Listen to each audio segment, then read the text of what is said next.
joined us for a lecture by Professor Daniel J. Lasker, who is the Norbert Blechner Professor of Jewish Values at Ben-Gurion University of the Negev in Beersheba, where he teaches medieval Jewish philosophy in the Goldstein-Gorin Department of Jewish Thought.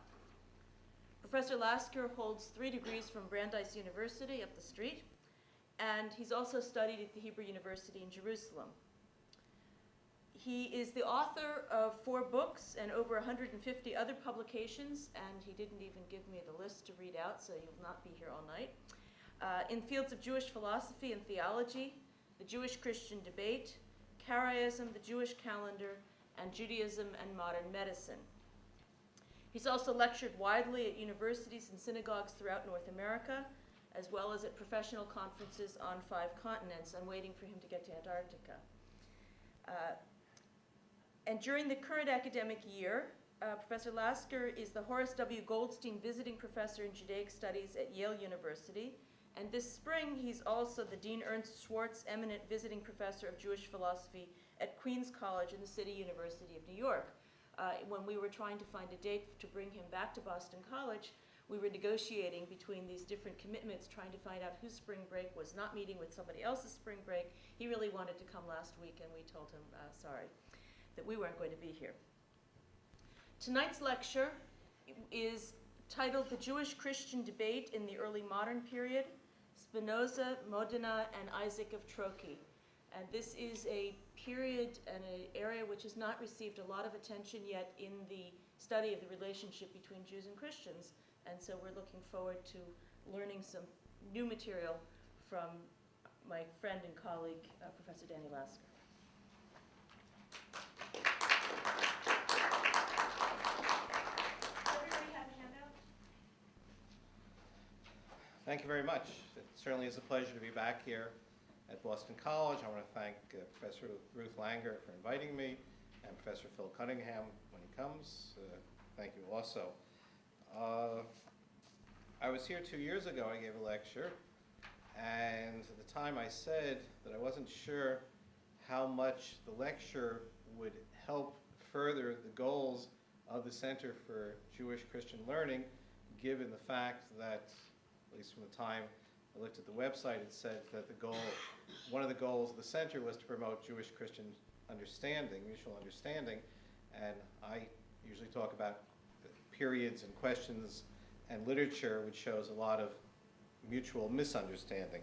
So I'm glad that despite that, there is an interest in the historical debate between Judaism and Christianity, and as Professor Langer noted, I'll be speaking about a period which hasn't received much attention, including from me. I generally don't try to venture out past the 15th century, 16th century maybe, but as a medievalist, everything since then is basically journalism, so I try to keep back in the Middle Ages. It seems that the Jewish-Christian debate has been going back to time immemorial. It's not really time immemorial. It's less than 2,000 years, but that's a pretty long time. And the Jewish criticism of Christianity began with the Jewish rejection of the Jesus movement. Some of these objections to it are already found in the New Testament, where questions are raised as to the possibility that Jesus could have been the Messiah, that he claimed he would save others, he could not save himself, the accusation that the body was no longer in the grave because it had been moved, not because of resurrection. The Christians responded in literary form, first in the New Testament itself, trying to answer these objections, and then in collections of literature known as Adversus Judaeus, against the Jews. And these were rudimentary, almost primitive attempts at proving the truth of Christianity from Judaism. They were not necessarily meant to help convert Jews to Christianity, but more as part of a three-way debate in the ancient world between the Jews, the Christians, and the pagans, at least what others call the pagans, the non-believers. In response to this literature, we have very little Jewish material. There are some in the Talmud, in the repository of Jewish law, the Midrash. This is the non-legal aspects of the rabbinic Jewish tradition. But it's hard to reconstruct a Jewish reaction to Christianity from the first 8 centuries. There's one exception, perhaps, it's unclear when it was written, but a little parody, a book, a counter-history to the New Testament called Todot Yeshu, the story of Jesus, which in essence retells the story of the New Testament, but without accepting many of the presuppositions of the New Testament narrative. In other words, the miracles occurred, but they were not miraculous, they were magic, and similar. The first change in the Jewish reaction occurred in the 9th century in areas which were under the control of Islam. That apparently ironically, but I don't think it's so ironically, Jews argued against the truth of Christianity in countries where there is no Jewish mission to the Jews. In other words, the Jewish objection to Christianity was not predicated on the fact that Christians were trying to convert Jews to that religion. So in the 9th century, already there were a number of Jewish authors who wrote refutations of Christianity. One of them is a book that I edited with Sarah Strumza. Another one is probably the first medieval Jewish philosopher, someone named Dauru Amulkamis. And again, it was part of a 3-way debate among Jews, Christians, and Muslims. The Jewish material reads very much like the Muslim material in terms of criticism of Christianity. Muslims try to convince both Jews and Christians that the Bible, the Hebrew Bible, and the New Testament foretold the coming of Muhammad. And even though Islam was the majority, or at least the ruler, it was a lively debate. In many places, indeed, there is much freedom of expression. And still, Jews didn't say very much about Islam, but did criticize Christianity. The debate moved from the Middle East through North Africa into Andalusia, Muslim Spain, and then to Christian Europe. And around 1170, Jews in northern Spain or southern France began writing specific treatises against Christianity. At the same time, there began an active Christian mission to the Jews. We don't know exactly when this occurred, but apparently by the end of the 12th century, certainly the beginning of the 13th century, there was a new Christian way of looking at things. The 12th century Christian Renaissance in Western Europe had made a great impact upon Christian self-definition and self-perception. The presence of Jews in Christian territories was seen as offensive, a problem, and starting with late 12th century, following upon what had occurred in 1096 with the First Crusade and the massacre of Jews, the atmosphere in Christian Europe was not particularly friendly to Jews. Christians discovered the Talmud, this repository of Jewish law and lore. There were public disputations, there were forced conversions, and eventually there were expulsions. So by the end of the Middle Ages, and it's always unclear when the end of the Middle Ages were, I asked my students, and they can't really determine it, and of course there's perhaps a difference between Christian Middle Ages, Jewish Middle Ages, and the Muslim Middle Ages, but still by, let's say, 1492 or 1500, the lines are pretty well drawn. There are arguments of 3 types, and in my talk 2 years ago I discussed those different types of argumentation. There are exegetical arguments based on the text, historical arguments based on reality, either social reality or on historical events, and rational arguments based on supposedly reasoning, either common sense type reasoning or what I would call philosophical argumentation. The polemical treatises which were produced were basically mirror images of each other. So you have Jews writing about a particular event, you would have Christians writing about a particular event. Not only are the descriptions often different, but certainly the ending is different. In the Jewish account, usually it's the Jewish representative who gets the best of things. In the Christian account, it's the Christians. But we see these works responding to each other's arguments. We have the Jewish and Christian accounts of the Disputation of Paris in 1240, the Disputation of Barcelona in 1263. Now, what were the arguments? What was the basic thrust of the arguments one against the other? Christians claim the Jews are blind.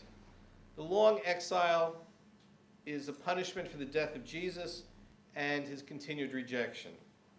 Christian temporal success proves the truth of Christianity. Christians are strong, Jews are weak, therefore Christianity is true. The Hebrew Bible, according to the Christians, predicted the coming of Jesus as the Messiah, and Christian doctrines, if that Bible is understood correctly. The carnal, the physical, the beefy Jews can't read the Bible spiritually. The commandments are passé, they are prefigurations of Jesus and not to be understood literally.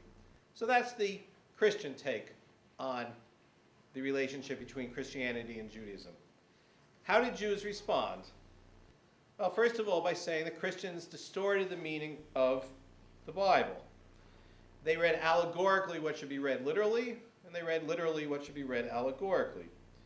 Jesus did not fulfill the visions of the prophets for world peace, or the ingathering of Jewish exiles. He didn't rebuild the temple in Jerusalem. In his own day, the temple was there, but afterwards it was thought as part of the messianic job is to rebuild the temple and then gather the exiles. Jesus was certainly not the Messiah, let alone God. From the Jewish point of view, Christian doctrines are irrational, Christians are immoral, the commandments of the Bible are eternally valid. So, what I've described up to now, it seems to me, is a rather thumbnail sketch of the history of the Jewish-Christian debate in the first 1,500 years, which I've done in 7 minutes or so. That's 200 years every minute. Now, in the 16th century, the world changes. As you know, it's the age of discovery. I mentioned 1492, which in Jewish history is the year of the expulsion of the Jews from Spain. In Muslim history, it's the year of the expulsion of the Muslims from Spain. In Western history, Christian history, it's the year of the discovery of America. Not only is the world expanding, but the religious possibilities are expanding. In 1517, Luther puts his proclamation and declares what became known as the Protestant Reformation. Luther himself had hoped to convert Jews to Christianity because it had been cleared of Catholicism. He thought that what was holding back Jews from Christianity was not the truth of Christianity, but the distortions of Catholicism. And when Jews did not convert, he was very frustrated and took out this frustration on Jews in his later writings. So there are new forms of Christianity. There are now religious wars in Europe, not only between Christian Europe and Muslim East, but among Christian countries themselves. At the same time, there are very few Jews left in Western Europe. Jews are expelled from England in 1290, from France in 1306 and 1394, Spain from 1492, various places in Germany in the 14th and 15th centuries. And there are new centers of Jewish life. Eastern Europe and Poland, Lithuania, Italy is a major center, and got a lot of exiles from Spain. The Ottoman Empire was also a center and a place where exiles came from Spain. In the 17th century, a new center of Jewish life sprung up. That's Amsterdam. Populated at first by Jews who had come, were formerly conversos. They had lived as Christians in Spain for 100 or 150 years, Spain and Portugal, and escaped to Amsterdam and reestablished a Jewish community there. In the 17th century, there's even a Jewish messianic movement, Shabbatai Tzvi, the Messiah Izmir, who for a number of years really caused great ferment in the Jewish community throughout the world, who believed he was the Messiah. And there are Christian messianic movements of the time, the millenarians. They advocated the return of Jews to England, thinking that England was the last area in the whole world that had no Jews. Since with the discovery of America, they discovered the 10 lost tribes. the Jews of America, the Navajo Jews, the Cheyenne Jews, the Apache Jews. Okay, so now there are Jews everywhere except for England. Jews should be readmitted to bring the second coming of Jesus. In sum, it's a different religious world in Europe than had prevailed up till then. And the question I want to address tonight is, did the Jewish-Christian debate change as a result of this new world? In order to test this question, I decided to discuss three different thinkers, three extremely different thinkers of backgrounds, three different parts of Europe, and three different genre, almost three different genre of writings. And I'll use them as a test case. Now, starting in the order, reverse order of the title, start with Isaac of Troki. Isaac lived 1533 to 1594, was a Karaite. Karaites are a group of Jews, a sect of Judaism, who do not accept the Talmud and the oral law. They have an alternate form of Judaism. And he lived in Troki, which is in Lithuania. I know often I talk to groups, people said, oh, I was in Troki. Oh, their synagogue, they're still there. Yes, they are. Very diminished and not very important community now, but in the 16th century, 17th centuries was a home for many Karaite intellectuals. And Lithuania at the time, those you know Eastern European history, know that Lithuania was a major world power and not just a small Baltic state. The book he wrote was called Chizuk Emunah, or Faith Strengthened. It was translated into many languages. It was a big hit, bestseller, many editions. And it's interesting, given the fact that he was a Karaite, not a normative, what was considered normative Judaism, and was a book which didn't address questions such as the Talmud, because he himself did not accept the Talmud. Troki was familiar with different forms of Christianity, not only the Greek Orthodox and the Lutherans that I have in your handout, but also Unitarians and other Lithuanian non-Catholic groups. Lithuania, we think of today as a Catholic country, but it remained a Catholic country, not without a struggle. It took a long time before Catholicism retained its monopoly on Lithuania. The second thinker is Yehuda Aryeh, or Leon Modena. Notice that he has both a Hebrew name, Yehuda Aryeh, and a European name, Leon, who lived from 1571 to 1648. Some people have described him as the first modern rabbi. He spent most of his life as a rabbi in Venice, which is a very cosmopolitan city and a very cosmopolitan Jewish community. I've not been to Venice, but presumably one can still see remnants of that community. At the time, in the 16th century, 17th century, it was a leading Jewish community in the world. Modena answered questions, responded to situations such as the possibility of playing tennis on the Sabbath, the question as to whether one is obligated to cover one's head, about he had a response on gambling. He himself apparently was addicted to gambling. He apparently was a critic of the Kabbalah and maybe even of Rabbinic Judaism. All this is unclear. There are certain books which are attributed to him, but which we don't know exactly what his relationship to them was. He also was an autobiographer. He wrote a very important autobiography called The Life of Judah. It's been published in English translation by Mark Cohen. He knew many Christians. He even wrote a description of Jewish rights for Christians, a book called the Riti Italian, rights, and that was translated itself into many European languages. He wrote a polemical work, though, called Magen V'Cherev, Shield and Sword, and this work cites many Christian authors, such as Thomas Aquinas, Pietro Galatino, and shows great knowledge of Christianity. And the third thinker is Baruch, or Benedictus. Notice he had also a Hebrew and a Latin name, the Hebrew name before his excommunication, Latin name afterwards. He lived from 1632 to 1677. He's the best known of the three, I assume, the best known of the three people that I'm going to be discussing this evening. Now, generally one does not consider Spinoza to be an anti-Christian polemicist. He was excommunicated in 1654 from the Jewish community, and he left the community. And as you know, Spinoza was one, if not the first truly modern philosopher. He was a critic of Christianity, but he was also a critic of Judaism. And I included him in the discussion because he also used the material from the Jewish-Christian debate, as I will try to demonstrate this evening. Now, if you noticed, if you got that far in the handout, you noticed that I threw in extra credit. I threw in a fourth thinker, Moses Mendelssohn, lived 1729 to 1786. Mendelssohn was a symbol of the Jewish Enlightenment in Germany. He had many Christian friends and colleagues, such as the playwright Lessing, who wrote about Nathan der Weise, Nathan the Wise, based on the story of Mendelssohn. I won't discuss the material, but you can see later, take home for extra credit, that the points I'm making about the first three speakers would also apply to Mendelssohn.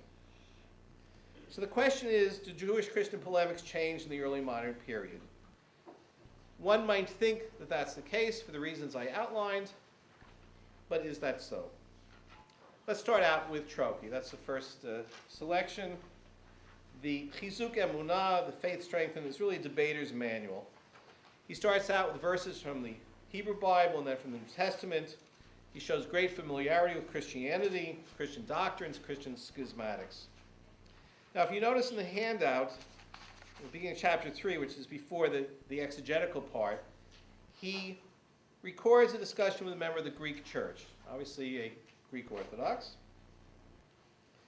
And the Christian says that Jewish lack of independence, the destruction of the Jewish state, is an indication that Judaism is not a true religion. Well, Troki says that he answered, and when we have these debates or accounts of conversations in polemical texts, we never know if they really occurred, and if they occurred, if the author said what he said. But whenever he answers, he says, wait, you live in Greece. It's now 1600, late 1590s. Where's the Greek state? There is no Greek state. The Greek state, Greece at the time, is under the Ottoman Empire. Who are the Ottomans? They're Muslims. Well, if lack of independence shows lack of the truth of religion, then obviously Greek Orthodoxy is not true. And then he goes on to a Lutheran. The Lutheran quotes Acts chapter 5. The story is told there that Rabban Gamliel, who's known from Jewish sources, one of the leading early Tanaim, the authors of the Mishnah, when his students said, what are we going to do about these Christians? We've got to get rid of them. Rabban Gamliel is quoted in Acts as saying, well, we've seen this before. We've had other messiahs. If this is from God, then there's nothing we can do about it. If it's not from God, there's nothing we have to do about it. Those of you who know the book of Acts know this passage. So, what does the Lutheran say? He said, we have survived. Rabban Gamliel says, if they are from God, they will survive. Therefore, that proves that Christianity is true. Even your own rabbis say it, as recorded in the New Testament. What does Isaac Troki respond? He said, well, idolatry has been around for a long period of time. And if we believe you Lutherans, idolatry is alive and well and thriving in Rome. I mean, you think the Catholics are all idolaters. And if idolatry has lasted so many thousands of years, obviously idolatry must be divine, must be part of God's plan. So there is no proof from the continued existence of Christianity as to the proof of Christianity. Now, are these new arguments? Certainly, we don't have discussions with Greek Orthodox as opposed to the Roman Catholics. We don't previously have discussions with Lutherans. There's no playing off Lutheranism against Catholicism. But only the details are new. The form is old. Jews knew Christian sectarianism under Islam. When under Islam there are three major Christian groups, the Melkites, the Jacobites, and the Nestorians. Jews said, look at you can't even agree on one religion. Of course, the fact is Jewish sectarianism they ignored. But they said to the Christians, look at your sectarianism. In the Middle Ages, the failures of the Crusades and Islamic strength and control of the Holy Land was used to argue that Christianity was not valid. If the Christians were saying might makes right, the Jews would say then, why are the Muslims so much stronger than you are? So to my mind, there's not much of a difference between this type of argumentation. The Chizuk Emunah really just continues the medieval polemics using new details. The genre is also very familiar, this encyclopedic account of verse after verse after verse, almost like a guide if someone should be accosted, if a Jew were to be accosted on the street by a Christian who said to him Isaiah 7:14, the Jew could say, wait a minute, I'll run home and check the book, would see what was said there and go and give a response. Now in Judah Aryeh Modena's Magen V'Cherev, there are a number of passages which might indicate a change in the polemical milieu. My friend and colleague from University of Pennsylvania, Talia Fishman, wrote an article entitled Changing Early Modern Jewish Discourse About Christianity, the Efforts of Rabbi Leon Modena. And the title already shows the direction of her thinking, that Rabbi Modena was attempting to change Jewish attitudes toward Christianity. So in one passage, which is not in the handout, there's an attempt to explain Christianity in the context of Second Temple sectarianism, Second Temple Jewish sectarianism. Jesus is no longer just an evildoer or a bad guy. He is one of many different groups, Sadducees, Pharisees, Christians, whatever. So Fishman argues that this is part of the demythologizing the other. All right, she uses such terminology. Okay, that he's already saying Jesus wasn't so bad, just another sectarian. In the handout, if you read it, if you have a chance, you'll see that he basically says that the Trinity is a possible belief. The Trinity in itself is not so objectionable as far as Jews are concerned. Right? And this, according to Talia Fishman, this is a possible acceptance of Christianity, and she concludes that Magen V'Cherev was inclined to find common ground between Jews and Christians, or it was designed to teach Jewish readers that Christianity had changed. I don't accept this. I think it's a distortion of what polemical literature is all about. Polemical literature is intended to score debating points using whatever means are possible, with a proviso that is sound reasonable to the audience. Who is the audience? 17th century Italian Jews, very sophisticated, very cosmopolitan, very much part of the general Christian society. So this is a group that wouldn't appreciate vulgar, cheap shots at Christianity or the founder of Christianity. But still, why would someone write a polemical work against Christianity to teach Jewish readers that Christianity had changed? Why would one write a polemical work in order to find common grounds between Jews and Christians? You have a center here that tries to do that, but certainly you don't engage in polemics as far as I can tell. You try not to. Okay. I think the whole idea is to show the differences between Judaism and Christianity. So if he implies the Trinity is an acceptable belief, undoubtedly it's something his readers would sympathize with. Perhaps they knew Kabbalah, which had a multiform God. Perhaps they thought, well, you know, we believe in attributes, they believe in persons. Not such a great difference. So the argument is that Trinity in itself is not so bad until it's mixed in with incarnation. So that not that Christianity is acceptable because the idea of Trinity is not so bad, but despite the fact that Trinity is maybe possible, Christianity is still impossible because it believes that one of the persons of that Trinity became incarnate in Jesus Christ. If Modena says that Jesus was not so bad, he was just one other Jewish sectarian, that also might have been the result of the attitude of the audience. They also might have appreciated his historical insights. They knew history. They knew the problems of sectarianism in the Second Temple period. Some of the medievals probably didn't understand as well. Fishman also says that the audience might have been made up of conversos. Conversos who would be sympathetic, if not particularly in love, with their former religion. Modena obviously felt that he could not insult the sensitivities of his readers. Let me give you just one example. In another portion in the book, he argues against incarnation. He takes his arguments from a book known as the Book of Nestor the Priest. This is the Hebrew translation of the 9th century Judeo-Arabic polemic against Christianity.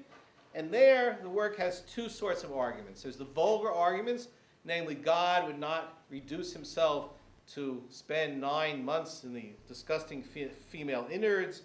Jesus, as a baby, needed to have his diaper changed, needed to be nursed. All kinds of vulgar responses to incarnation. But there are also more sophisticated arguments in terms of the nature of the persons. How could one person become incarnate and the other two persons not? So Modena could have used either one of these arguments, since he's taking it from a book that has both. But he uses the more sophisticated type, not the vulgar. Is that because he has a nicer view of Christianity? I don't think so. I think his audience had a nicer view of Christianity. Even the somewhat positive views of Jesus and the Trinity can be found in earlier works. So I don't think there's anything new here. I don't think that he's changing his tone. He's not trying to find rapprochement. He's trying to argue the very same old arguments in a somewhat slightly different manner. Just to give an example, the translator of Isaac of Troki's Chizuk Emunah, his Faith Strengthened, translated into English in 1850, Moses Makato writes in his introduction that there are a number of epithets and unkind words in the original which he didn't think should be translated, is because of what was going on at the time, and then generally had to work hard to make the arguments acceptable to the educated Englishman. What passed in Lithuania in the 16th century would not go pretty well in London in the 19th century. So therefore, the translator had to paraphrase and change things because of the audience. All right, let me just skip to Mendelssohn for a minute. If you see the handout, both in this letter here and another letter to Johann Caspar Lavater, who tried to convert him publicly, Mendelssohn again used arguments which had the patina of modernity, but in actuality can be traced back, all of them, to the medieval sources. So I would say that Mendelssohn, the great Enlightenment Jew, the first modern Jewish thinker, if you wish, I'm not talking about Spinoza as a philosopher, resorts to the medieval arguments when refuting Christianity. All right, let's look at Spinoza now. I think Spinoza is an interesting case because he's not a defender of Judaism, as were Isaac of Troki, Modena, and Mendelssohn. And of course, Spinoza is not usually thought of as a Jewish polemicist or someone who used Jewish polemical literature. And therefore, I'd like to spend a little bit more time to try to argue my case with him. Modern research into the thought and writings of Spinoza has usually revolved around many axes, whether historical, literary, philosophical, and others, using various tools, analytic, philological, or political analysis. There have been two subjects which have particularly interested Jewish readers of Spinoza. First of all, Spinoza's Jewish sources, and hence the extent to which he belonged to the tradition of Jewish philosophy. And second, his attitude toward his original religion, which is Judaism, in comparison to the religion, the majority religion. I find it of interest in light of these two areas of research that no one has yet looked at his use of this body of Jewish writings, the polemical literature.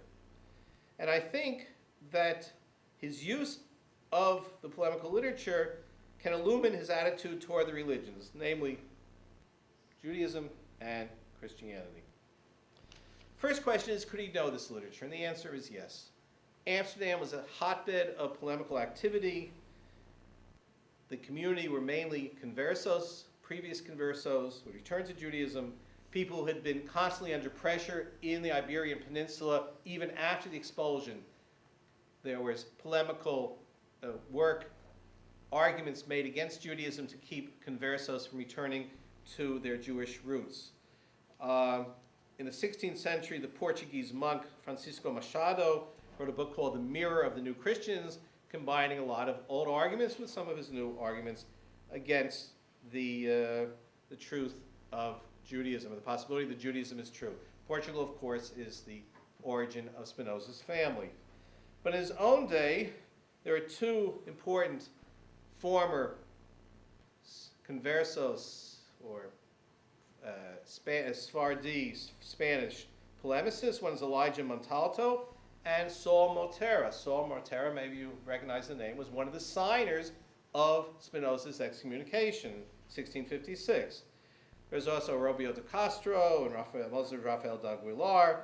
Christians were responding to Judaism. There's a correspondence between Johann Stephanus Rittangel and a Jew in Amsterdam on the meaning of Genesis 49:10. That's the Shiloh passage for those who know it. So the classical Jewish polemical literature was written in Hebrew. The Christian literature was written in Latin. Spinoza knew both those languages. And the new treatises were being written in Dutch, Spanish, Portuguese, all languages that Spinoza knew. It's also possible that Spinoza himself was involved indirectly in the Jewish-Christian debate by translating into Hebrew an appeal to the Jews made by Margaret Fell. According to assessment of Richard Popkin and Michael Signer, Spinoza was the former Jew who translated this composition named A Loving Salutation, which was an attempt by Fell, an English Quaker, to convince the Jews to accept Christianity as part of the redemptive process. This translation appeared in England in Hebrew in 1658, 2 years after Spinoza's excommunication. So it's quite reasonable to assume that Spinoza knew this literature and had read it, was involved in the polemic. Now let's look at some of his arguments. For those of you who know his theological political treatise, know that Spinoza there says he will not engage in New Testament criticism because he doesn't know Greek well enough. Since he knows Hebrew very well, he engages in criticism of the Hebrew Bible. But still, his writings are full of implicit and sometimes explicit criticism of the book and of the New Testament and the Christian religion. His arguments are often parallel to well-known Jewish arguments, and it would appear, at least from my viewpoint, that his source is the medieval Jewish anti-Christian polemical literature. So let's look first at what he said about the New Testament. Medieval Jewish polemicists had argued that there were irreconcilable contradictions among the different Gospels, and therefore the stories about Jesus are not credible. This assertion is mirrored in what Spinoza says in the treatise, chapter 12, that the Gospels tell different stories, thereby complementing each other, but only accidentally. According to Spinoza, certainly one would do well with fewer of them. Jewish writers also pointed out the contradictions between the statement of Matthew 5:17 that Jesus did not come to annul the Torah with Christian practice, which was in essence to annul the practical commandments of the Hebrew Bible. So in the treatise, chapter 5, Spinoza expressed doubt as to whether Jesus and the apostles were those who actually initiated Christian practices. Chapter 7, Spinoza quotes the verse, "If anyone strikes you on the right cheek, turn to him the other one," as contradicting the law of Moses. And since Jesus said he did not come to annul the Torah, then obviously this statement was not meant to teach a new Torah, but was sort of a moral teaching. And therefore, Spinoza argued, like many Jews before him, Jesus did not establish his own new Torah in the place of the Torah of Moses. Let's look at references to doctrines. There, Spinoza's negative attitude toward Christian doctrines had deep roots in the polemical literature. For instance, the Jewish claim that the Christian belief that Jesus was the Son of God as the incarnation of the second person of the Trinity is not only false, but also incoherent. Spinoza wrote in his treatise in chapter 1 that in contrast to the Jewish prophets who prophesied by means of intermediaries and not directly from God, God revealed himself to Christ, quote, not by words or by visions, but directly. Thus it is possible to say, according to Spinoza, that Christ was the wisdom of God, that is wisdom the more than human, which took on human nature in Christ, and that Christ was the way to salvation. Now, one might think that this is an advocacy of the Christian belief in incarnation. Reflected, for instance, in the Gospel of John, the beginning of the Gospel of John, that the wisdom of God, the Logos, took on flesh in the image of Jesus.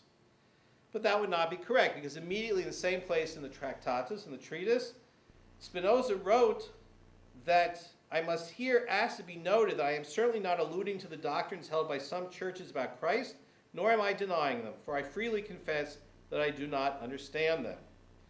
What did he not understand?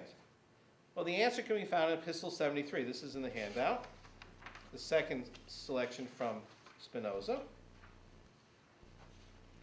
Written to Henry Oldenburg, and Spinoza writes, as to the additional teaching of certain churches that God took upon himself human nature, I have expressly indicated that I do not understand what they say. Indeed, to tell the truth, they seem to me to speak no less absurdly than one who might tell me that circle has taken on the nature of square. Well, obviously, Spinoza could have rejected Christianity and incarnation without recourse to Jewish sources. The question of the status of Jesus was an essential part of the internal Christian debate. But what's interesting here is a comparison between the belief in Christianity, in incarnation rather, and the squaring of the circle or logical impossibility. These types of comparisons were made quite often in the medieval literature, especially from polemics in Spain at the end of the 14th and in the 15th century. The Jewish polemicists argued that a religion based upon logical contradictions, namely Christianity, could not be a true divine religion, whereas a religion based on supernatural miracles, namely Judaism, is a possibly divine religion. I talked about this problem in my talk 2 years ago. Spinoza's specific comparison between Christian beliefs and mathematical impossibilities can be found, for instance, in the words of Joseph Albo, of 15th century, in his Sefer HaIkarim, the Book of Principles, Part 3, Chapter 25. And Albo starts out his refutation of Christianity with a proposition as follows. Anything that is a subject of belief must be conceivable by the mind, though it may be impossible so far as nature is concerned. Such natural impossibilities as the dividing of the Red Sea, the turning of the rod into a serpent, and other miracles mentioned in the Torah or in the prophets can be conceived by the mind, hence we can believe that God has power to produce them. But a thing which the mind cannot conceive, for example, that a thing should be and not be at the same time, or that a body should be in two places at the same time, or that one and the same number should be both odd and even, and so on, cannot be the subject of belief. And God cannot be conceived as being able to do it, as God cannot be conceived either to create another like him in every respect, or to make a square whose diagonal is equal to its side, or to make now what has happened not to have happened. For since the mind cannot conceive it, God cannot do it, as it is inherently impossible.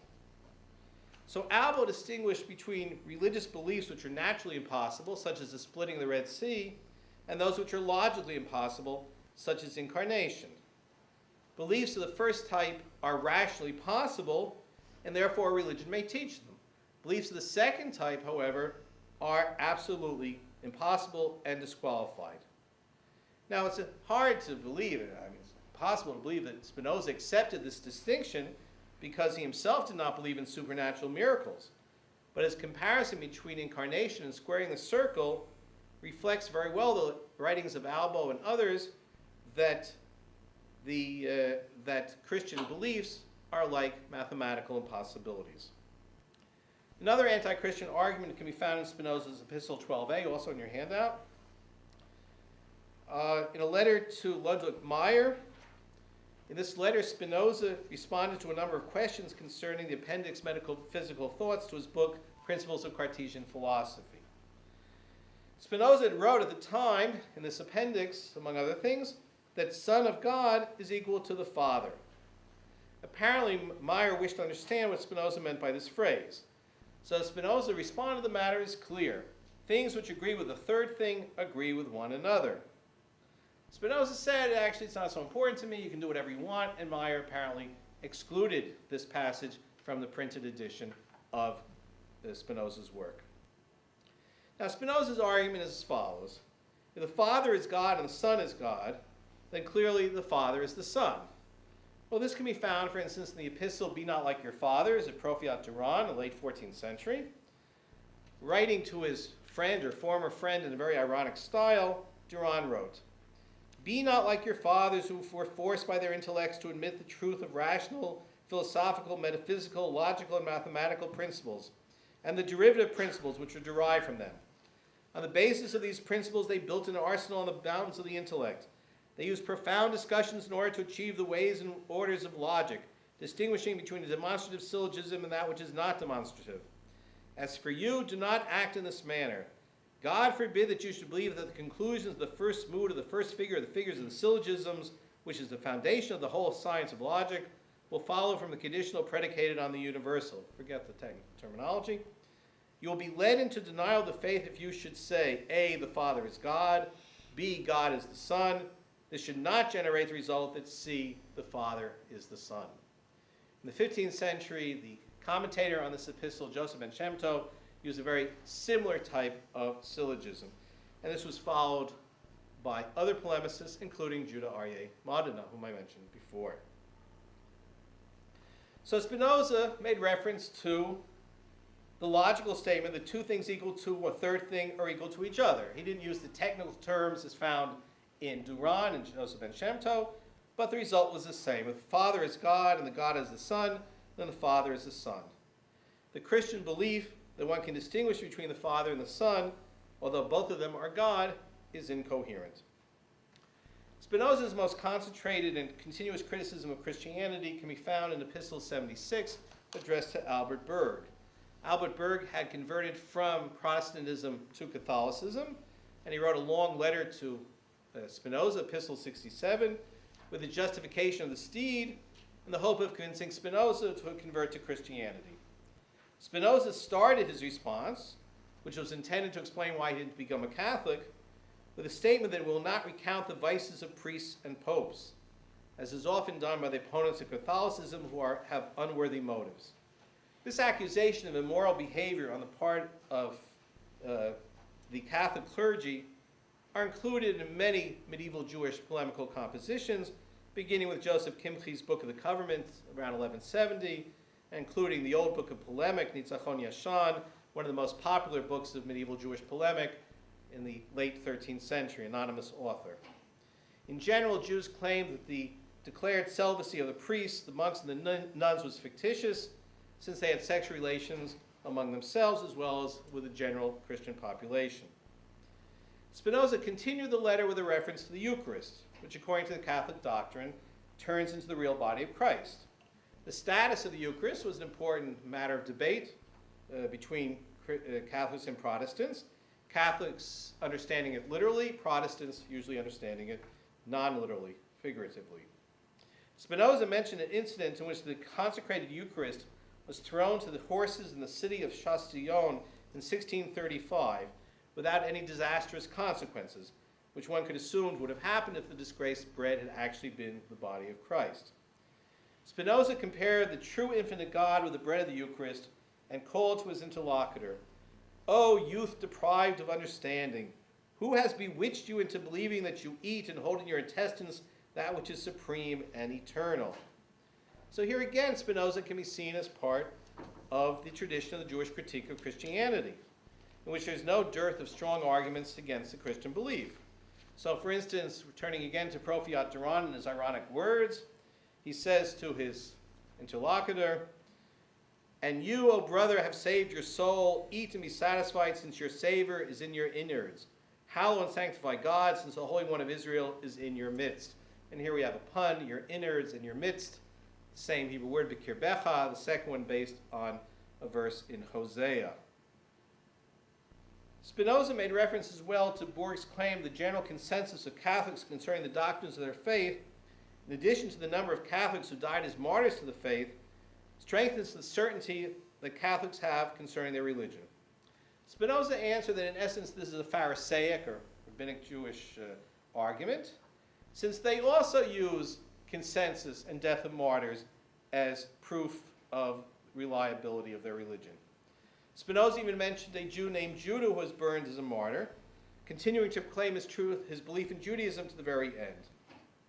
The claim that reliable, true tradition and Jewish readiness to die a martyr's death this proves the truth of Judaism.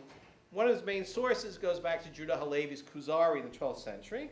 It's used here as saying that just as Judaism is not true despite consensus and martyrdom, so too is Catholicism not true.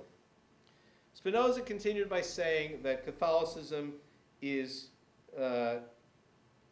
contradicted by reason and relies upon superstitions.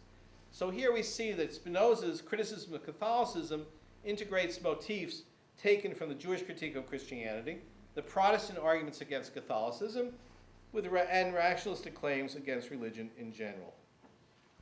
But if we take all of these arguments of Spinoza against Christianity, and we compare them with the Jewish anti-Christian polemical literature, we can see that Spinoza is definitely part of that tradition. He's very similar to the medieval polemicists. Now, it's true that medieval polemicists, Jewish polemicists, not only defended Judaism, but also attacked Christianity, but also defended Judaism, which Spinoza did not do. Yet, nevertheless, it's clear that Spinoza utilized Jewish polemical literature when he criticized Christianity. There's another difference between Spinoza and the medieval Jews. His use of this literature was two-directional. Namely, not only did he use Jewish arguments against Christianity, but he also used Christian arguments against Judaism. There are very interesting parallels between the traditional Christian denial of the validity of Judaism, the ongoing validity of Judaism, and Spinoza's decree or decision writing that Judaism, the observance of Judaism, is now no longer valid. Their reasons, of course, were different, but there seems, to my mind at least, great parallelism in the argumentation. Right? Just as the Christians thought that only the stubbornness of the Jews prevented them from converting to Christianity, Spinoza writes that only the stubbornness of the Pharisees and their desire to oppose Christianity causes them to observe the commandments. For Spinoza, the commandments are passé, just as they are for Christianity. Another difference is, though, that Spinoza says that if the Jews should someday succeed in overcoming their so-called, quotations, effeminate character, it would be possible they would renew the state and the laws would once again be valid. And Jews would be God's chosen, of course, in distinction to Christian belief. Right? Christians reinforce their belief that the commandments are no longer valid by quoting from scriptures, such as Jeremiah 31:30-33, about the New Testament that will be written, New Covenant, written with the people of Israel. This Spinoza quotes, he quotes the verse from Ezekiel chapter 25, "Moreover, I gave them statutes that were not good and ordinances by which they could not live." So Spinoza adopted these verses as part of his argument that there's no need to continue to observe the commandments. Christians argued that Jewish observance of the commandments did not lead to purity of Jewish hearts. We see any number of quotations. Spinoza repeated that. Other use of allegory. So in general, I would say that there's great parallelism, that Spinoza, like the Christian theologians who preceded him, argued that there was no longer any reason to observe the laws of the Torah of Moses at the present time, and these commandments do not contribute to the soul's ultimate felicity. Although Spinoza's reasons for the invalidity of the Torah are different from those of the Christians, he used common arguments from anti-Jewish polemical literature in order to advance his conclusions. So as I said, Spinoza used Jewish arguments against Christianity, Christian arguments against Judaism. So what can we say about the Jewish-Christian polemics in the early modern period? I think the evidence, at least the way I read it, indicates that for Jewish defenders of Judaism, very little had changed with the transition out of the Middle Ages. Arguments are more or less the same, either in content or in structure. Any change of tone or contents can be explained as reflections of the audiences rather than the polemicists. I think actually Jewish-Christian polemics has been changed no matter what the historical circumstances. Crusades didn't change the Jewish-Christian polemics. The expulsion from Spain didn't change the polemics. and neither did modernity. I think the only real innovator here is Spinoza, who used the medieval arguments in order to say that polemicists of both religions were correct in their criticism of the other religion. For people who use their God-given reason, according to Spinoza, both Judaism and Christianity are deficient. As to which one Spinoza saw as more deficient, I think that would be Christianity. His arguments are against Christian doctrines. His arguments against Judaism revolve around stubbornness of continued observance or the foolishness of some biblical passages. He doesn't accuse Jewish doctrines of being irrational. So if I'm correct that his criticism of Christianity is sharper than his criticism of Judaism, then Spinoza can also be seen as part of the ongoing Jewish tradition of criticism of Christianity. Like Troki and Modena before him and Mendelssohn after him, the traditional Jewish polemical arguments against Christianity molded his thought. The medieval critique was simply recycled. And I would just end by saying that if one compares contemporary polemical works, one sees the same phenomenon once again. Thank you very much.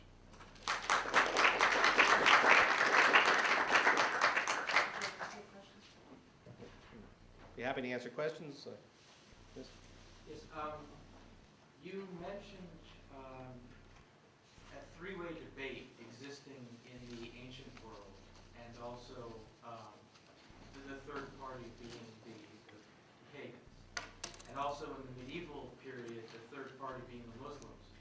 And it occurred to me that one way of looking at Spinoza's innovation, or the innovative stance that he takes, is a resurgence of the ancient tripartite division. You've got modern pagans instead of ancient pagans.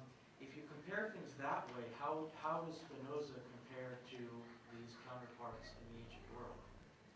Okay, so you could say on one hand, it's a very interesting question. You could say on one hand that he is reviving the pagan position, saying a plague on both your houses. I think he would say that what he's doing is taking the best of Christianity, of Judaism, if one can distill that, and making a possibility of a religion which would be universal. In the same Tractatus, he has the principles of any rational religion. He has 7 principles which are taken basically from what today would be called a Judeo-Christian tradition, if such a thing existed. So I don't think that he was trying to establish necessarily a third way in the debate. I think he was satisfied with trying to show his contemporaries, who were mostly Christian, some of whom were Jewish, that their beliefs were basically irrational, unnecessary, and from his point of view, harmful to society and harmful to the individual. But again, as I said, it's an interesting perspective, and perhaps you could say that if you think Spinoza is the founder of modern, paganism would be a bad term, because he didn't believe in many gods. He actually believed in one God. He was a monotheist. He believed everything was God in one way or another. Yeah, perhaps a closer parallel would be maybe Porphyry, the father of Plotinus. This is a Neoplatonist who does believe in the one, and does argue at least against Christianity. I don't know about Judaism. Okay, and who is a, when we use the term pagan, this is usually a pejorative term, because it's they're the people who lost out, but you could say a philosophical religion which would replace or be triumphant vis-a-vis Judaism and Christianity. Of course, Porphyry at the time, paganism, even philosophical religion, was on the decline. In Spinoza's day, he was just the harbinger of this new development. Thank you. Just as a follow-up to that question, would you just summarize what he did believe? Was he sort of an ancient Unitarian? Okay, what did Spinoza believe in? Okay, how much time do we have? Okay. Spinoza believed that there's a God, but a God with an infinite number of attributes, an infinite number of things that can be said about God, 2 of which were thought and extension. Thought meaning that God was an intellect, but extension basically meaning that God is physical. And that physicality would be the world. So that this is generally considered, Spinoza is generally interpreted to be a pantheist, namely that God and the world are identical. In terms of behavior, he thought that reason should rule one's passions, that the only way to be truly free is by giving free rein to one's intellect and controlling one's emotions and one's physical needs. He didn't believe in a religious ritual of any sort. He, when he left Judaism, never joined Christianity, never engaged in ritual, never went to a church or any other house of worship. He believed in freedom of religion, at least within bounds, that the government should have some sort of right to regulate things as long as it did preserve freedom of religion. And he believed that basically the whole world, where, let's say, just one more statement, that one of the famous statements or terms attributed to Spinoza is Deus sui natura, which means God or nature, that the two were synonymous. So it was not a personal God. It was not a revealing God. It was not a God who gets angry if you do the wrong thing. It's not a God that rewards you if you do the right thing. It's not a God that will tell you what she wants you to do. This is a God who is sort of identical with nature, and the person who understands this God is the truly free religious person. I know it's somewhat superficial, but I try my best.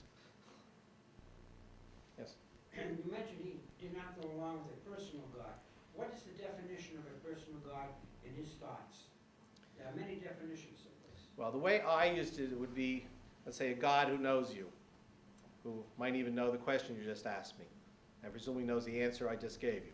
Okay? A personal God would be one that has relationship with humanity on a personal basis. I don't mean personal God, namely that's human or human-like, shape of a human, etc. I mean a God who has an immanent God who knows what's going on, who exercises providence, exercises knowledge of the world. Yeah, but this also was his God also a personal God, one who gives rewards and punishment? His God does not. When I use personal God, I use it in the, let's say, traditional terminology of a God who rewards and punishes, who knows when you've been good, who knows when you've been bad, and etc., and rewards and punishes you accordingly. That says God has predestination. He knows in advance what's going to take place. Well, that's one of the great problems of religion, trying to accommodate a belief in God's absolute knowledge and a belief in human freedom. It's really apparently philosophically impossible to believe in both, but many and great religious thinkers have done their best to justify both, namely that even though God knows that I freely chose to come here tonight to lecture and you freely chose to be here, yet God also knew this fact since eternity, and therefore it would have been quite impertinent of me to not show up tonight given the fact that God knows this from eternity. Yeah, but then that God also is involved in the exercise of good and evil. Okay. And then he limits free will.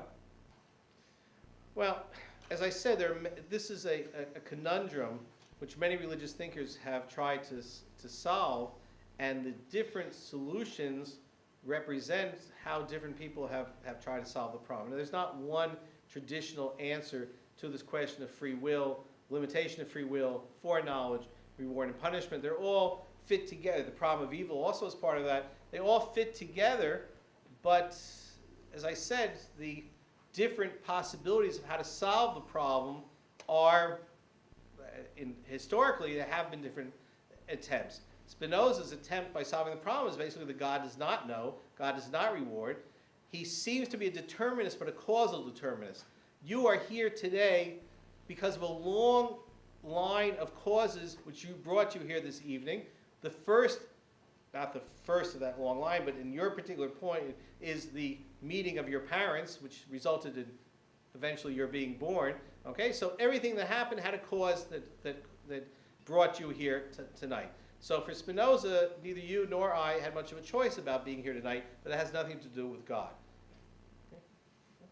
I'm curious why one would have expected that in the 16th, 17th century there would be a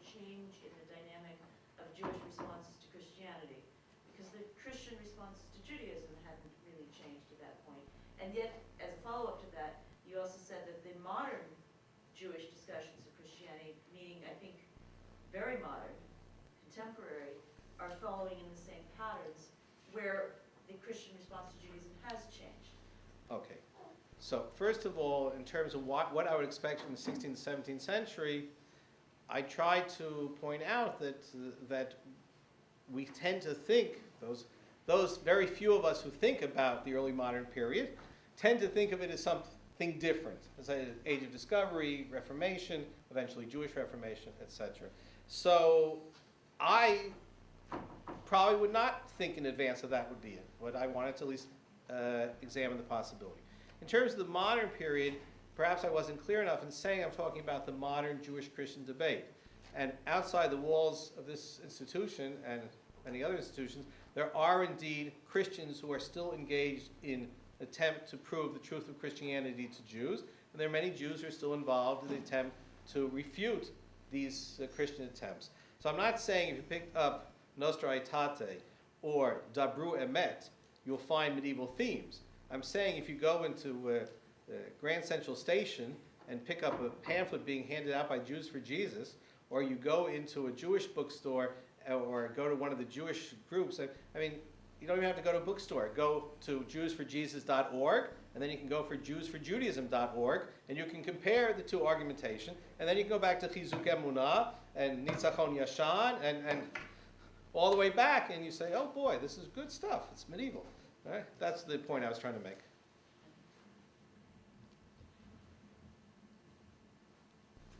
Didn't Spinoza think of Jesus as a prophet, if not the greatest prophet? All right. So that's why normally when Jews think about Spinoza and Jesus, they think of Spinoza, was a heretic, was excommunicated. And not only that, he spent a whole book of 20 chapters, the treatise, the political theological treatise, bad-mouthing his former religion and saying all these nice things about Jesus.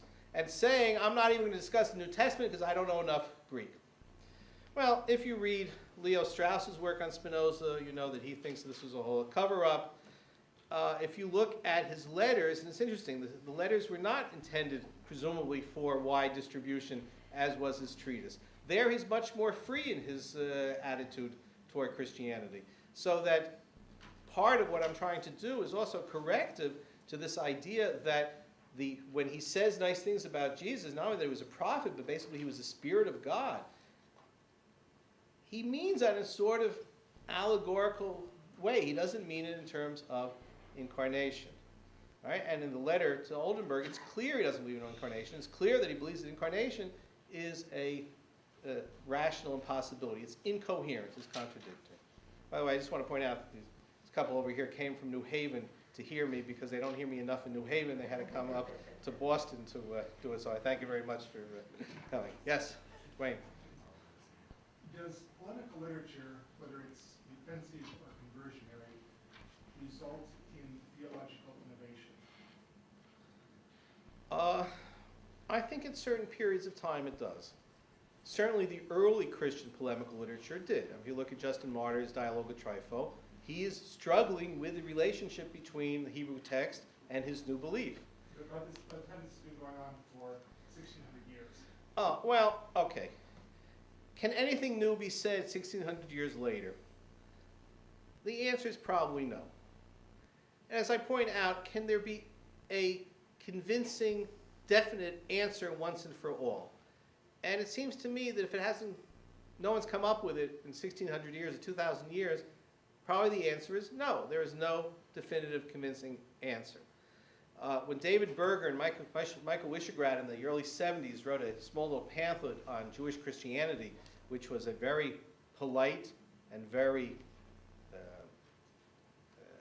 moderate polemic against Jews who had converted to Christianity, he said that he and David Berger said that he and Michael Wishegrad used to say that as soon as the book is out, they'll have to figure out what to do with the Vatican treasures and how to divvy them up, since obviously this would be the end of the Vatican. Apparently it didn't happen, right? I mean, Boston College is still a Catholic university, okay? So, as I said, the likelihood of a definitive answer to Christianity or a definitive answer to Judaism, I think, is not going to be found. What would be an innovation? What would be a change? I don't know. I think that the issues are so clear-cut from the very beginning. Is Jesus the Messiah, the Son of God, and God incarnate? Or is Jesus not?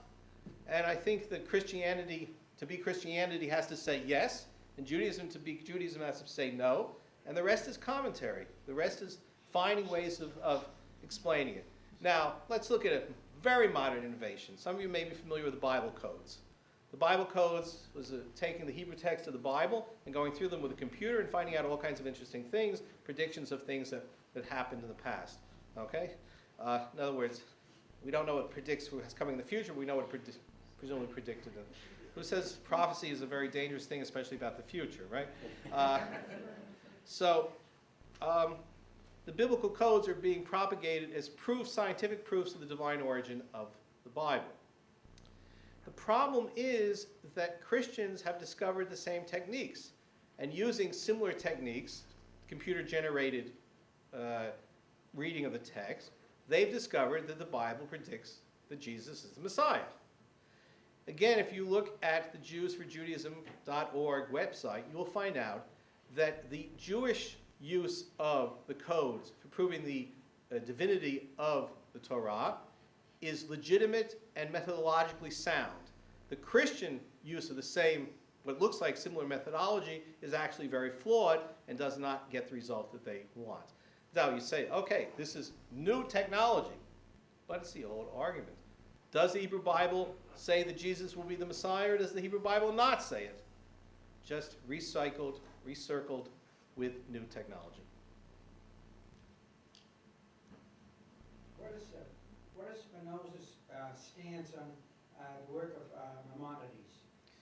Spinoza criticizes Maimonides for attempting to find philosophical truth in the Hebrew Bible when that truth, according to Spinoza, doesn't exist.